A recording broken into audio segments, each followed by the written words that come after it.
Did you look like a suspicious guy at that point? I still do. I would take a 20 from you and not think twice about it. Yeah. And so we bring you Dirty Old Boston.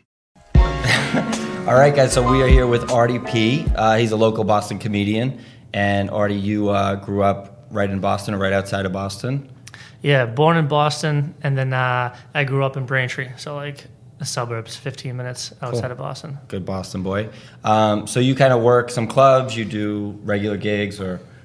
Yeah, a little bit of everything. You know, I'll do the clubs in Boston, Comedy Studio, Nick's Comedy Stop, Laugh Boston, and then bar shows, The Burn, McGreevy's, Limelight, and then plenty of open mics as well. So kind of anywhere I can get stage time. Do you feel like a lot of the audience are local Boston people, or do you think it's students? Is it kind of a big mix? Depending on what show you do. If you do like the Comedy Studio in like Somerville, you get mostly like people, like our age. I don't know how old you are. I'm assuming like late 20s, early 30s. 35. 35. All right, you look good. So like late 20s, like college students. Like McGreevy's is like a bar like right near Boylston, so like mostly college students there.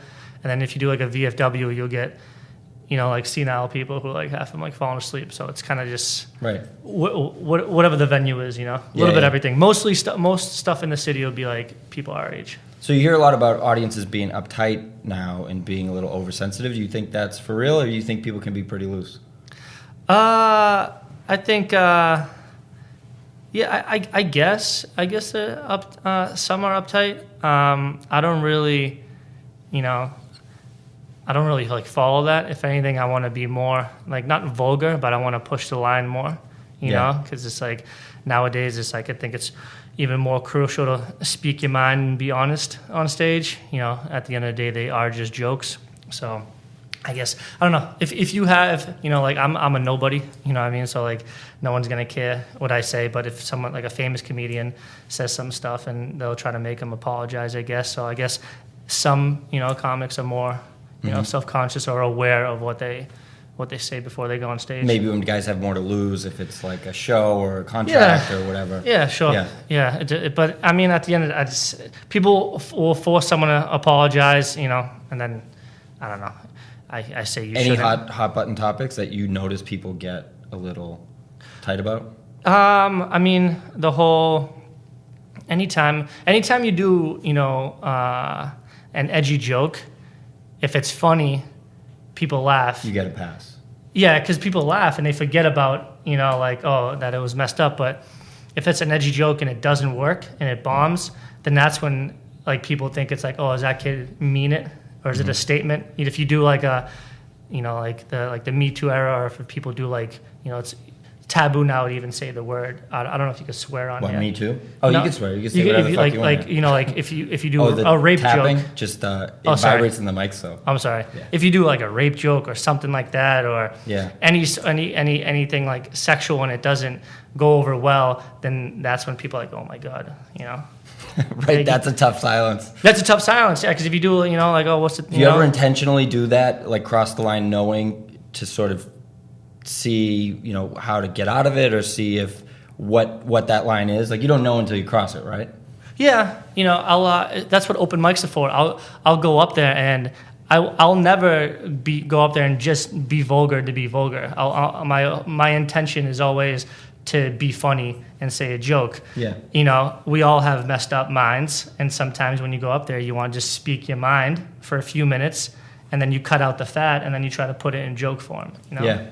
So I get that. Yeah, everyone's got fucked up. You know what I mean? Like. Well, I mean, I tried to do some mics. Yeah. Because I'm really interested in storytelling. Like, that's the most interesting thing to me. Sure. And I felt like stand-up was a great way to like figure out what people responded to, didn't respond to. You get like instant feedback. Yeah. No, they'll let you know if you're doing good or not. One of the tough things though with mics is it's all comedians, and it's sort of like people are there to work on their material and they have their notes, and it can be hard to figure out if that's good material, if it's not. Obviously, if you can make that room laugh, it's definitely a great joke. Yeah. But I think sometimes it's hard to sort of like find the track in a room of people that aren't. Yeah, of course. That's why you have to perform all the time. And I mean, there's plenty of times I've done a joke and it's worked the first time and then it hasn't after. So it's Would you give any advice to somebody that's working mics and be like, focus on this at your mics, or try and get this out of it? Don't expect that. If someone's new, Yeah. my advice is just to keep doing it. Yeah. There's really no advice. It's just keep doing it. You know, keep getting up there. You know, you're gonna suck for a while. You're not gonna be good. People are gonna be staring at. Don't tell any of your friends. You know, you tell your friends and they come see you and then you bomb and then they won't talk to you for 6 months. You know, Right. so like, I just keep doing it, keep getting up there, and you'll see yourself improving. Did you get to a point where you felt like that was pretty funny? Like, I'm getting good at this. I mean, I perform every night. So like for the past, like three or 4 years. So if you stick with something like that, you definitely see, you start seeing improvements for sure. Yeah. Yeah. Okay. So growing up, do you have any good like Boston stories that either get in trouble as a kid or when you were in school? Yeah, I got a couple of stories. I guess I could ask you guys, and then you could kind of pick one. Yeah, give us like you want to hear this one, or this one kind of thing. Okay, so I'll let you guys choose from these. These are the two that I kind of like. I wasn't sure which one to say. So the first one is me and my buddy were at a bar in South Boston, and he got this girl's number from Tinder, right? And it was like when Tinder just like started going, like becoming popular, and like he, made like the mistake of putting his phone on the table and he would go to the bathroom. So I took his phone, I switched the girl's number to my number, and when he came back, he thought he was texting the girl, but it was just me and our other buddy texting him for like 3 hours. Okay. And he was going nuts. like legit standing on the table, going crazy. Thinking, What'd you tell him? What's the craziest thing you said you would do in that text exchange? Oh, I don't know. I said I have pictures from the whole exchange. So it's like, I don't know. I call him pancake face. But were you like, if you come over, you'll get this, I'll do that? I like fucking with my friends. So like, so I wrote like, we'll go into my friend's apartment first. We'll meet you. We'll come to where you are. And I spelled like, instead of spelling come C-O-M-E, I spelled it C-U-M and I caps locked it.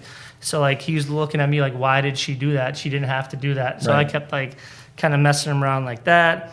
I told him, do you have a good Tinder story personally? no, I've never used it. I have a girlfriend. I met her really? in real life. Yeah. Wow. Yeah. How long have you been with your girlfriend? Going on 2 years, a little bit more. Okay. Yeah. How old did you say you were? Sorry. I'm 28. I would 28. say, yeah. Cool. And you met her just out at a bar or through friends? Yeah, I met her at a show. Nice. She so came. she saw you perform. No. She didn't see me perform for a little bit. She went to the show. She came to the show by herself. She said she was with friends, but She's not a she lied to comedian, me. she just... No, she thinks she's funny though. Okay. She makes me laugh, but she always tells me, she's like, "Whoo, I'm so much funnier than you." But she's always Has she like, ever fucking helped around. you with a joke? Yeah, she's very helpful. Like, well, Do you run like your bits and your jokes by her? And I try to, but it's so different when like you're performing jokes on stage versus your girlfriend in your car in traffic. Mm-hmm. So like I'll tell her a joke and she'll be like, okay. interesting. I'm funnier. You know what I mean? So it's like I try. It depends. She's a tough critic. No, she's very supportive. It's just like it's just so much different when you do a joke on stage in front of a crowd versus your girlfriend. Okay. Or anyone, just like in general. Like, So that's the Tinder story. Yeah. What's option 2? option 2 is when I was in college. I bought a bunch of counterfeit money from one of my drug dealers, and me and my buddies were like super. I'm leaning towards this one. want that What's one? option 3? There's no option 3. That's option Okay, 2. so option 2, we're going with option 2. I was gonna go with option 3 was gonna be like if you wanted to pick my brain and Let's from go when 2. I got in like trouble. What when I was kind of younger. drugs did the guy sell? He sold pills. He sold Like OxyContin and stuff? oxys, perks, coke, weed. No, just pills and coke. Did you ever take perks and OCs and stuff? Yeah, Did you have an issue with it? yeah, Really?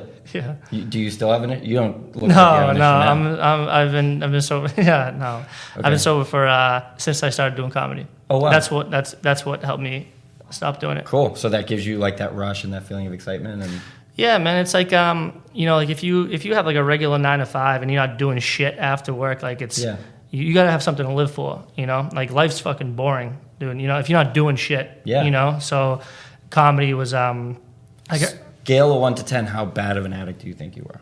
I don't know. I don't want to. 10 being like like a junkie, homeless, kind of like really strung out. Let's just say a sad 6. Okay.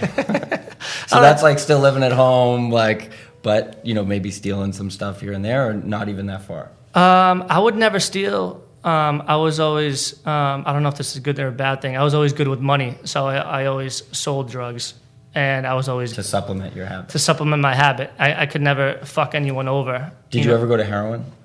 I tried it. I tried it once. Is it the same or is it not? It's the best feeling I've ever had in my life. Really? Yeah. Did you snort it or? Yeah, snorted it. Yeah. Wow. And what's the feeling? Oh, I don't know, man. It was unbelievable. It was an orgasm, like. It was. I mean, I didn't come, but like, it was. Can you come on heroin? You feel like it, I guess. Okay. It's like, you ever watch Basketball Diaries with Leonardo? Yeah. Like when he tries it for the first time, runs through that field. I thought I was like, oh, that's so stupid. But it was like everything is just goes away. Yeah, you feel like you're melting in a good way. Wow. You know what I mean? Ecstasy or like MDMA? They're both very different. I don't know. When you would do it, would you just like sit on the couch and? Yeah, but doing nothing feels unbelievable. That's the thing. Like Molly or ecstasy, is you got to be out and doing stuff. Yeah, you're licking the door and you're having an unbelievable time. And you're just by yourself touching the wall. And like especially if you're out. Like last time I did it, I was at a music festival in Croatia, Ultra. I did it with. I can't say who I did it with. I did it with like some of my best friends, and it was, I hate to promote drugs because I'm against them, but it was the best night of my life, one of the best nights of my life. Yeah, no, I totally understand that. But then the next 3 days I was, crying in my work bathroom, like calling my friends just to talk to them and hear their voice. So it's a plus and minus. It's a real balance. Yeah. So you grew up in Braintree. I grew up in Somerville, and drugs were just unbelievable. I mean, I know dozens of kids that have died. Yeah, same. It's bad. It's not good. I joke about it in my comedy, but it's just don't do it. At the time, did you think that you could get out of it? When did you always know, like, I'm gonna stop doing this at some point, or? Well, you hope to. A lot of addicts are in denial that they have a problem because you never ever want to admit, whether it's with drugs or anything, that you have a problem. You never want to be like, oh my God, I have a problem with this. Do you remember realizing like, oh shit, I am out of control? I mean, just constantly withdrawing every day. I guess that's a red flag. It happens daily. Like you feel. How many hours do you get? Because they say you get sick after like you don't have opiates for a certain amount of time. If I woke up and I didn't have any, I would get sick. I'd start having cold sweats and stuff like that. Could you function in your life, like have a job and everything? It was my last year of college, so it was. I functioned, but it was very noticeable that I was. Something was up. Yeah. Did your parents catch on? Did you have to go to them and be like, "Listen, something's happening"? I was really good about hiding it. Hopefully, they don't see this interview. No, I'm just kidding. My parents, my mom knows. But is it hard for you to talk about it? I mean, you seem pretty naturally like you dealt with it in your own head, and I don't mind talking about it because it's something that's like in my past, and I just know I'm not going back to. Yeah. I have a bunch of different things I love in this life. My family and my girlfriend, and comedy, and both all number ones equal. You know what I mean? So it's I had fun with it. Do you think it made you a fuller person, kind of going through that extreme? I guess I don't know. I guess you learn. From doing that kind of stuff. People are exposed a lot quicker when they deal with money and drugs. You see who your real friends are quicker. Yeah. Did you realize things about people, like what people would do and how desperate people could be? Did that change your perspective on like what people in general are like? Yeah, it's weird because with like with Molly, ecstasy, any of those drugs, it's like a party drug, you know. And with like perks and pills, it's like it takes your soul away, so you don't even become a person anymore. Yeah. So it's yeah, no, you got I saw some stuff that was very surprising. So, but I mean that wasn't my story, you know. No, what I mean? I know. But anything that you saw that really you were like, wow, like people are fucked up. Yeah, I just, everyone just, people just getting robbed, people robbing their best friends, people robbing, their families breaking, people breaking into houses. Yeah. Was that an exciting lifestyle though, to kind of be like I almost reasoned it as like I had so many friends that had issues with addiction and stuff, and I'd be like, you know what? You say like this, but every day they wake up, it's like an adventure. They're on the hunt. Like, I'm going to go steal. Like, their heart's racing all day long. Yeah, cool. It's an incredible kind of... Yeah. I mean, I don't know if I'd describe it as incredible, but it's definitely... I don't know. It's a different lifestyle for however long you do drugs for. Yeah. Is it fun? It was fun in the beginning, and then once it became an actual issue, a problem, started affecting... my life negatively, or once it affects people's lives negatively, then that's when you should stop. But people don't, because it's tough. Wow. So the counterfeit money, did you know it was counterfeit when you bought it? Yeah. That's why I bought it. How much did you buy? What was the value of the money, and how much did you spend for it? So it was 20s. It was fake 20s, and I bought. I think it was like over like five. I paid over like $500 real dollars.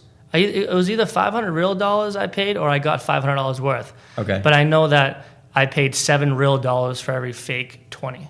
Okay. Could you use them? Did you get away with it? I was using them, yeah. Really? Did anybody ever like, this is fucking... We bought, all of us, me and my... Would you use that money to buy drugs? Or would you use it to just like go to the bar and like... So we did a bunch of different things. We used the money to buy drugs. First thing we got high. We smoked. Okay. All my friends smoked. I didn't really weed. Yeah, I didn't really smoke because weed freaks me out. I can't. I got. I don't know. I just heroin. Weed. No. Heroin's fine. Meth is all good. Weed. Right. I don't want to talk about the intense stuff. Okay. So they got high, and then first thing we did we drove around Boston, and went in convenience stores, and my buddy... To test them out. Did you know the kid that made them and everything, or they kind of came out of nowhere? It was a guy. Yeah, okay. It was like a 45-year-old guy who sold them to us. He was my pill dealer. Wow. And he sold them to us. And do most dealers do the drugs? I'd say so. Yeah, right. I'd say most do, unless you have some real strong willpower. Mm-hmm. Okay. So it's like, but how stupid we are. First thing we did was, my buddy went inside and he bought gummy worms, and like Gatorades and like stuff in like just a shitload of gummy worms. That's what he bought. And then we went to Wendy's, and I gave the lady a 20, and then she's like, "Can you stay here? I need to talk to my manager." That quick? She's like, because she looked at it. She's like, "Can you wait right here? I gotta go talk to my manager." And I was like, nah. Did you look like a suspicious guy at that point? I still do. I would take a 20 from you and not think twice about it. I mean, I always have my buddies here, like a few of them, like my best friends. They always say like, I look like I'm scheming. I look like I'm up to something. So yeah. Well, in good Boston form, none of my friends have ever said a nice word to me in my life. So I think that's what you need. Mm-hmm. So don't take any money from these guys, Alex. Just like, could you trade me like 2 10s for a 20? Yeah. Okay. So, did you get in trouble at the Wendy's, or you just bounced? You were like, I'm out of here. I can't. So I left the Wendy's and I jumped in the car and I go, "Hey man, she knows. Get out. Yeah. Like let's leave. Let's get the fuck out of here." That's exciting. So I guess it was exciting. So we started driving, and then we got to get rid of the evidence. So we started throwing the gummy worms out the windows. Like all of us. I don't think the gummy worms were Well, I guess I would think the money would be the evidence, but Yeah. So we just started throwing shit out the window, and then Better off if you stole the gummy worms yeah. instead of just Yeah. paying fake money. One of my buddies, he went in a convenience store and he went with the 20, and the guy caught him. He goes, "Hey, this is fake." wow, You know. that was some badass fucking fake money. Did you guys ask for your money back, or you couldn't ask the pill dealer? Yeah. Was he a bad dude? Like he would like hurt you or shoot you or something if you stole from him? I imagine you have to be pretty ruthless if you're a drug dealer. Yeah, I don't know if like he wasn't. He knew people. He knew people that were Bad guys. that. Yeah, like he's like himself. You know, he wouldn't do anything directly to you. Yeah. But like if you like crossed him bad, then it's just he knew people. Okay. Got it. How are we doing on time, Alex? We're at 21 minutes. Okay. Perfect. Anything you want to throw out there? Anything extra? Or I'm good. You know, if the cops say this, it's fake. yeah, right. Everything was just a show. This isn't. What's your favorite Boston memory? Just Uh, time. uh, If you're running through the city and you're like, wow, today was a good ass day in Boston. I don't even know. People like Was most of your family from Dorchester? No, my parents are off the boat from Poland. Oh, really? Yeah, and came here. Were they at tough, 88. like immigrant parents? Yeah. I mean, my parents are the toughest people I know. You know, coming here and not knowing any English and making something happen. Did you speak English when you first went to school when you were growing up? I spoke Polish was my first language, so I had an accent actually until I was. I had like a Polish accent until I was 6. Did you ever get teased at school? For having an accent, I'm sure I did. Yeah, your kids are ruthless. You know, I get teased more something about my accent now that I talk dumb. You know. Okay.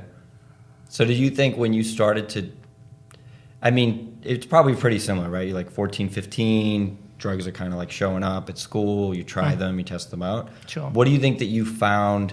Did you just feel comfortable, more confident? Like, was there something that sort of you didn't feel good about that drugs filled in a gap, or? No, see, like everyone has a story, like, oh, I do drugs, because my mom didn't hug me like twice a day. It was like, for me, it was just like I sold drugs because I liked making money, Yeah. and then I did drugs because they felt fucking unbelievable. Yeah. So it was just kind of, I wish I had a more heartful story, like. Oh, but, no, it's just I think that's why most people do them, right? Because they feel good. it's a release. It feels good, especially with pills. It feels so good to do nothing, Mm-hmm. and then with any other drug, it's an upper. Did you go through an AA or any kind of program to kind of come off drugs? Nah, Just did it yourself? Yeah, Willpower? just comedy, willpower. Yeah, Do you think willpower is really the thing? Like that's what people need? maybe miss or missing, or people that really can't get off? Yeah, I mean, at the end of the day, it's like if you don't want to help yourself, then no one's gonna help you. Right. That's with anything. And it's like I have plenty of friends, who care about, some of my friends who are doing drugs, and they're like I'm checking in on him every day. This is that. I'm like, dude, if he doesn't want to stop, he'll never stop. Right. Even if you live with them, it's like you first off, you can't constantly babysit them 24/7. But even if you do for a week, like all it takes is like you going to the bathroom and then he going outside grabbing a bag and then come back. Right. So it's like it's just you got to be the one who'd be like I want to stop. Do you think it actually helps when people just shut them off?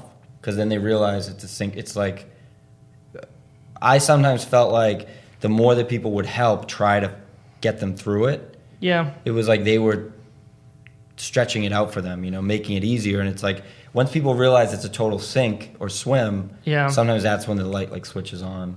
Yeah, it depends. I mean, people take advantage of other people's kindness, but it's kind of, like one of my best friends till this day, like I stopped and he was still going full hard. And I said, hey man, if life is meant to bring us together in the future and that's faith, then it'll bring us together and he'll get clean. And sure enough, a year later he got clean. He's been clean for 4 years. Oh, that's great. He still drinks. I'm pro drinking. You know what I mean? Like I love drinking. Yeah. And he does too. He has a great job. He has a girl. He's fucking doing great. Cool. All right, Arty. I think that covers it, man. Yeah. thank you so much for your honesty and like. Yeah, I hope you guys got a good interview. Yeah, I think we did.